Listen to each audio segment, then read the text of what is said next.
पितृपक्ष म्हणजे आपल्या पूर्वजांच्या आठवणींना, त्यांच्या प्रेमाला आणि त्यांच्या ऋणाला मानाचा मुजरा देण्याचा काळ.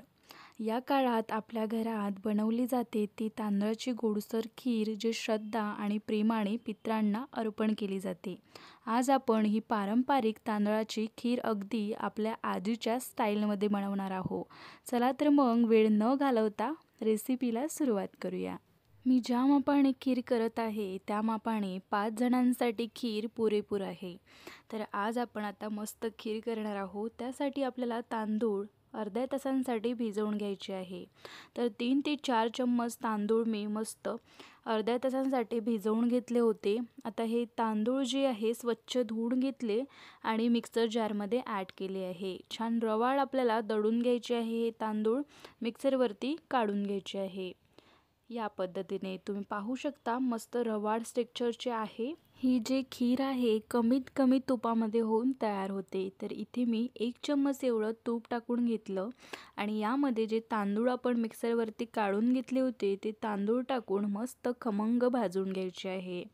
तांदूळ कढईला चिटकू शकते, या कारणाने आपल्याला तांदूळ जे आहे छान फिरवत राहायचे आहे, ढवळत राहायचे आहे. हे जे तांदूळ आहे जळू द्यायचे नाही, कारण जळले तर आपल्या खीरचा कलर बदलण्याची खूप जास्त शक्यता असते. तर यामध्ये ना आता सुकामेवा टाकून घेऊया. काही काजू आहे मी कट करून घेतले होते, काजू यामध्ये टाकून घेतले. नंतर यामध्ये किशमिश टाकून घेतले आहे आणि बदामसुद्धा मी कट करून घेतले होते, बदाम टाकून घेतला. पिस्तासुद्धा टाकून घ्यायचा आहे. हवं तर तुम्ही पूर्णपणे हे स्किपसुद्धा करू शकता. आता छान एकत्र करून घेऊया आणि याला मस्त भाजून घ्यायचं आहे. म्हणजे काय होईल ना, या तांदळासोबत आपले जे सुकामेवा आहे तो सुद्धा भाजला जातील. मस्त असं ढवळत ढवळत आपल्याला हे भाजून घ्यायचं आहे. यामध्ये ओलं खोबरं टाकायचं आहे खवलेलं. यासोबत ते सुद्धा भाजून जाते, म्हणून या वेळेला ओलं खोबरं टाकून घ्यायचं. जेवढं आपण तांदूळ घेतले होते त्या मापानेच खोबरंसुद्धा मी इथे घेतलेलं आहे. हे सगळे जिन्नस 2 ते 3 मिनिटांसाठी मस्त असे भाजून घ्यायचे आहे. 4 चमचे आपण तांदूळ घेतलं होतं, त्यानुसार इथे मी अर्धा लिटर एवढं दूध टाकणार आहे. दूध मी आधी गरम करून घेतलं आणि साहीसकट यामध्ये मी दूध टाकत आहे. अर्धा लिटर दुधामध्ये व्यवस्थित असे हे तांदूळ यामध्ये शिजून जाते आणि मस्त अशी रबडी व्यवस्थित अशी आपली खीर रेडी होते. दूध टाकून झालं की लगेच साखर टाकायची नाही आहे. यामध्ये शेवटी आपण साखर टाकणार आहोत. या दुधाला कढईच्या तळापासून फिरवत राहायचं आहे, कारण यामध्ये तांदूळ आहे आणि खोबरंसुद्धा आहे. हे दोन्ही जे जिन्नस आहे कढईला चिटकून बसणारे आहे, म्हणून तळापासून एकत्र करत राहायचं आहे आणि ढवळत ढवळत मस्त असं हे घट्टसर येतपर्यंत आपल्याला फिरवत राहायचं आहे. या ठिकाणी तुम्ही पाहू शकता यामध्ये जे तांदूळ आपण टाकले होते ते तांदूळसुद्धा शिजलेले आहे. छान बोटावर घेऊन दाबून बघायचे, म्हणजे दबले तर तांदूळ शिजले समजून घ्यायचे आहे. तांदूळ शिजले आहे आणि खीरला टेक्स्चरसुद्धा 1 नंबर आलेला आहे. आता या वेळेला यामध्ये साखर टाकायची आहे.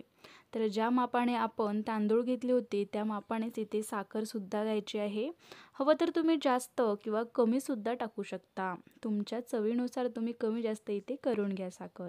साखर टाकून झालं की छान एकत्र करून घ्यायचं. पुन्हा 1 ते 2 मिनिटांसाठी शिजवून घ्यायचं आहे. आता गोडाचा पदार्थ म्हटल्यावर यामध्ये विलायची पूडसुद्धा टाकायला हवी.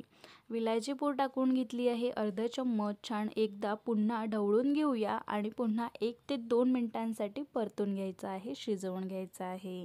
मस्त अशी सुगंधित खीर रेडी आहे. पूर्वज काय आपण सुद्धा बोटं चाकत राहू अशा पद्धतीची खीर इथे रेडी आहे. आत्ता भलेही आपल्याला छान पातळशी खीर वाटत असेल, पण नंतर जेव्हा गॅस बंद करू आणि पूर्णपणे खीर गार करू त्यावेळेला हे छान घट्टसर खीर रेडी होते. म्हणून थोडीफार पातळ ठेवायची आहे खीर आणि खीरसुद्धा इथे रेडी आहे. तर आज आपण पितृपक्षांसाठी मस्त अशी खीर रेडी केलेली आहे पारंपरिक पद्धतीने. तुम्हाला आवडली असेल तर नक्की लाईक, शेअर आणि चॅनलला सबस्क्राईब केल्याशिवाय जाऊ नका. भेटूया अशाच नवनवीन आणि पारंपरिक रेसिपी घेऊन. थँक्यू.